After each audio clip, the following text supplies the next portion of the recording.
We're hanging out with hearts today on the Scrapbook Showgram.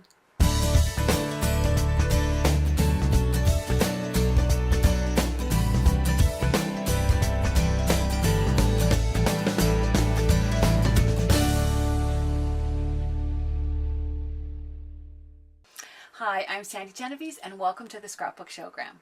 Well, this is the little accordion mini book that we're going to make today, and you can see by reading what I have on the front that it was actually photos taken from a play date with Kate and Isabella.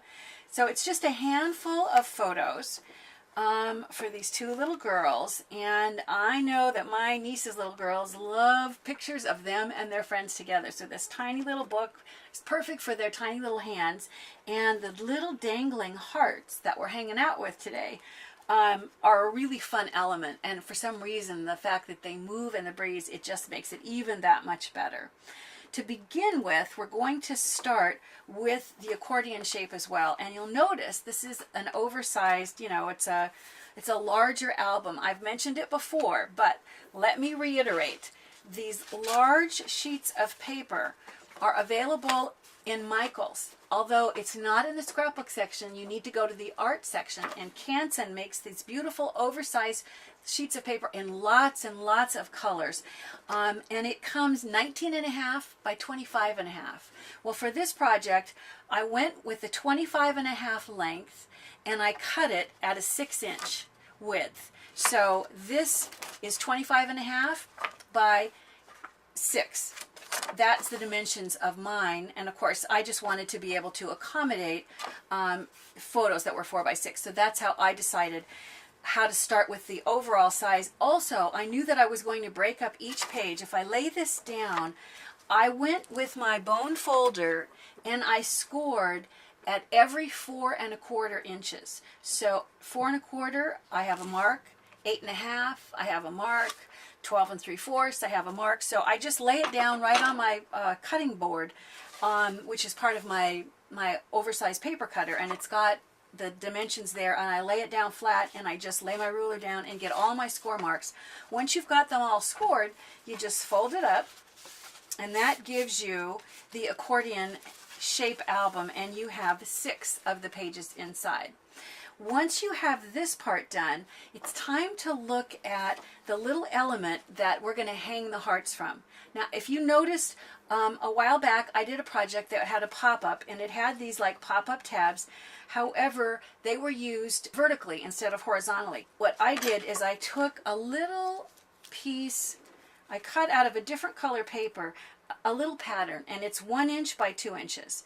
And I folded it in half so I can see where the middle section is, and I'm going to just line it up with my fold, lay it down, and trace around it. Now, in order to get them the same distance from the top, I took just a little piece of removable tape that I have, and I lay it down, and then I tuck this right up against it, and then with a pencil I trace around it.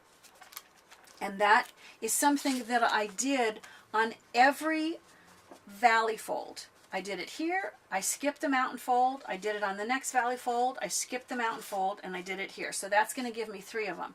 These are going to be valley folds. However, in order to cut them, I could lay it down and use my X-Acto knife, and I could cut those slits. But it's a little easier if I reverse the fold just long enough to be able to cut these slits. So let me lay this down and hold this so that you can see it, and I'm going to use those pencil lines as a guide to cut the first slit and the second slit, and I'm only cutting the horizontal lines here. I am not cutting the edges. I am going to finger fold along those guides, those lines. All you have to do is just where your slice stops, fold that over, and then turn it back. And when you do that, now it's going to even be easier. When I reverse fold this like so, I can poke this out and look at how you've created that first element. I'm going to repeat the same thing on this. I do the exact same thing here and here in order to create all 3 of these popped elements. On a pop-up card, they're featured like this, and you open it and you place some embellishment on this pop-up tab. We're using them this way because we're going to turn them over, and eventually we're going to hang the hearts, and we're going to tape right behind this element here. I find that once those hearts are attached, they want to kind of dangle in the threads everywhere, so I find it easier to decorate the whole thing first, and then right before I add the cover, I'm going to add in those hanging hearts. So at this point, I'm going to add what I think is the most important, which is the photos. So in order to do that, what I did is I started, in this case, with a 4x6 photo, and I sliced it in the middle because I want to be able to straddle this fold line.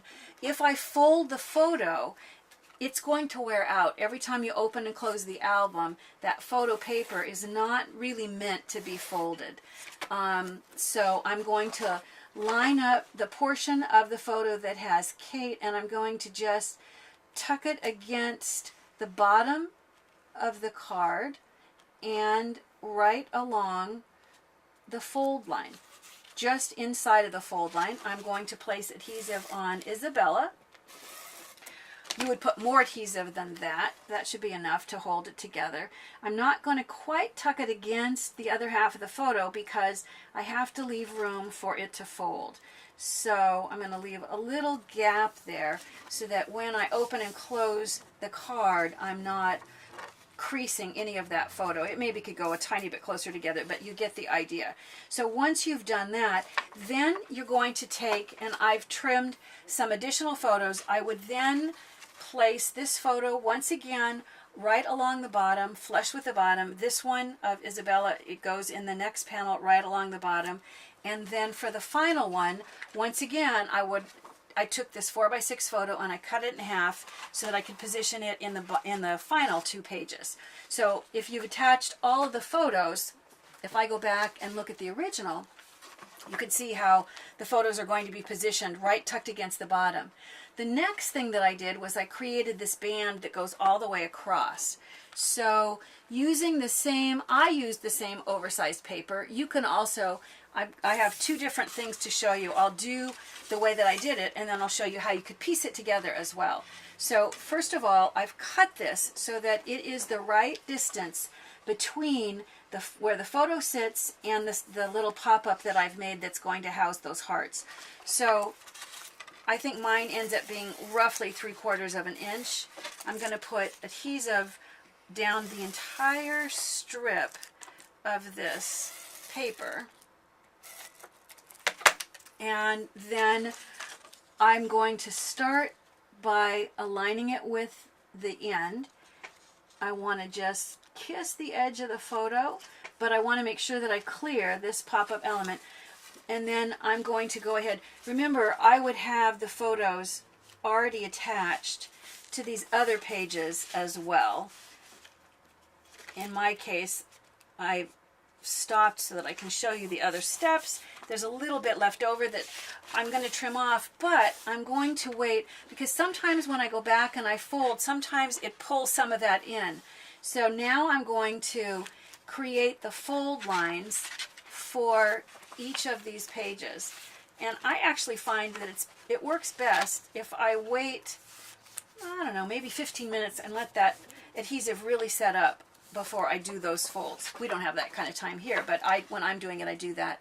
Now, if you don't have the larger paper, as I said, you can piece it. So in order to add the red, I'm going to position this on a little bit of vellum. If you're putting adhesive down on a narrow strip, the vellum will not, it just won't take the adhesive. So using the vellum as my background, there's no buildup of adhesive on my table by doing it that way.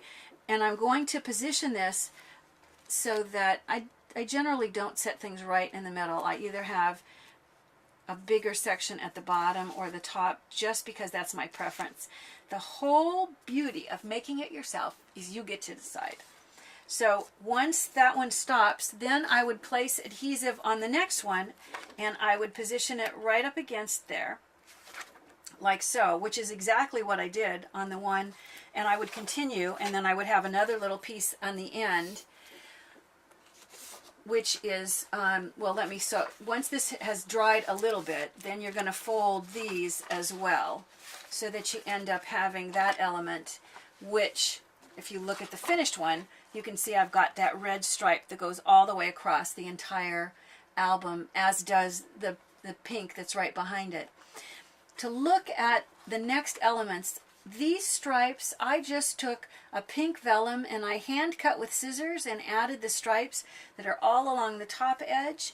And then if you look at these elements here, for older kids, I think, or for adults, I probably would have left this and put journaling, because I think it's important to tell the story behind the photos.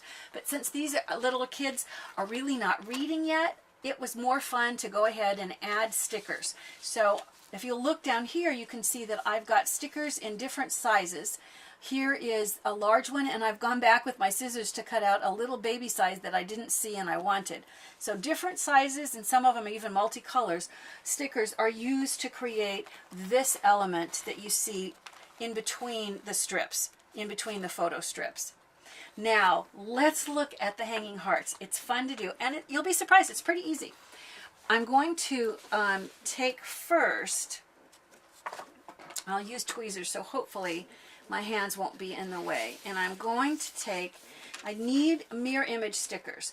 First, I want to actually overlap a few of these designs. So when I designed this line of stickers for Mrs. Grossman, I did it so that these could be layered, like you see I'm doing here. I'm going to bring up this one and layer it over the mirror image, because what I want is two completed mirror image. These are going to be the mirror image of each other. And what I'm going to do is I'm going to trap white thread in between those two layers.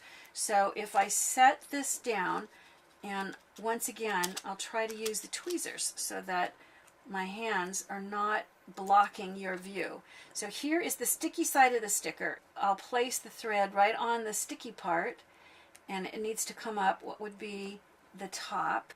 So it's now stuck, and I'm going to take the mirror image sticker that will align right over the top, and I'll get my hands out of the way, and I'm going to just layer these where I've trapped the thread in between the sticky layers of the sticker. So I have a hanging heart.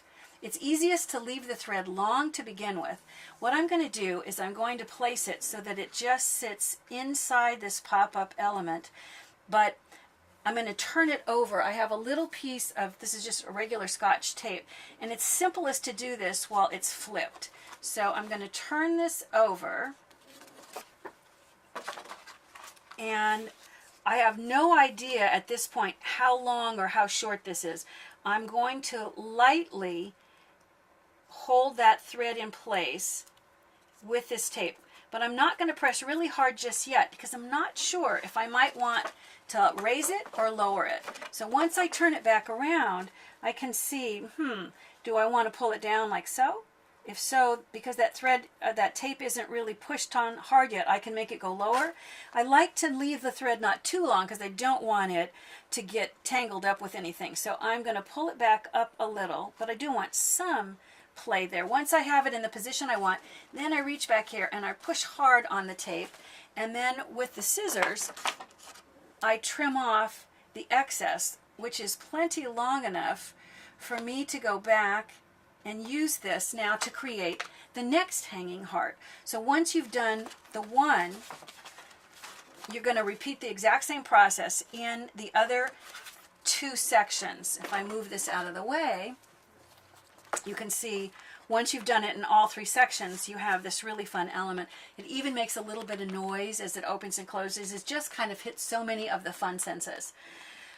If you look back at this one, you can see that every place where I've cut this tab, it doesn't look good. When I close this up, you can see it looks very unfinished. And so in order to cover this up, and of course there would be one on these pages as well, I needed to create a cover. So I took, and out of red, I cut the exact same dimensions as the pink. This is the exact same accordion folded, matches exactly the pink one. So it's 6 inches by 25.5, and it's scored every 4 1/4. I would put adhesive on the back side of the pink one, and then I would attach the red right over the top in order to creates a nice cover, plus it covers up this element that was visible before. So once, I'm not going to stop and actually fasten that down, but you would put your adhesive there, and that would give you the front cover, the cover, front, back, you know, the whole backing to the entire album. Once you have that in place, it's time to decorate the cover, and I did that simply by adding a patterned paper to the top, and I used a white pen to draw, I'll just draw a couple of little stripes on this black. So if you haven't seen this before, you can see how easy it is to create your own patterned paper, especially geometric pens like dots and stripes are really simple. So once you've done the whole strip, this was then placed against the pattern, and for the final element I matted this pink onto black, placed it over the top, and I used the same white pen to just handwrite the play date information. Let me bring over my finished one so you can see. I've handwritten with the white pen the play date, and with the black pen their names Kate and Isabella, and then I just used my heart punch for those final two elements in order to complete this cover that when you open inside is this really fun accordion album. You know, these accordion mini books, they go together so quickly and so inexpensively, you may decide to make a dozen, or maybe 2 dozen, who knows. Remember, I love hearing your comments. If you're not already a subscriber, it would be great if you would subscribe, and be sure to share us with your scrapbooking friends. Bye for now.